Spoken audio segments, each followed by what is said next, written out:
আমরা অনেকে আমাদের জীবনটাকে অনেকটাই বড় মনে করি। যদি মিনিমাম ৮০ বছরও বাঁচি তাহলে ভাবি যে এত বছর বাঁচব কী করে, বিশেষ করে বয়সকালটা। কোনো সময় ভাবি যে আমি মরার পরে আমাকে নিয়ে কতজন ভাববে, বা আমার অস্তিত্বই বা কী এই গোটা ব্রহ্মাণ্ডের মধ্যে। যদি আমরা আমাদের বয়সটা পৃথিবীর বয়সের সঙ্গে তুলনা করি, তাহলে আমরা পৃথিবীর বয়সের 0.001% বছরও বাঁচতে পারবো না।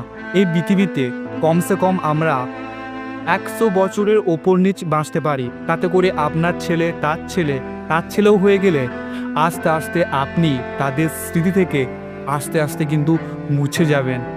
আপনাকে কেউ মনে রাখবেন। আপনার পর কত মানুষ এই পৃথিবীতে আসবে এবং যাবে, কিন্তু আপনার অস্তিত্ব এই পৃথিবীর বুকে একদিন মলিন হয়ে যাবে।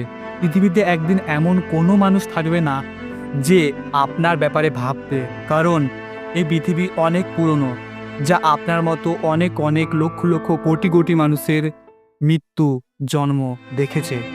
তাই সামান্য অর্থের অহংকার, রূপের অহংকার সবই একসময় এই পৃথিবীর মানুষের কাছে তুচ্ছ মনে হবে।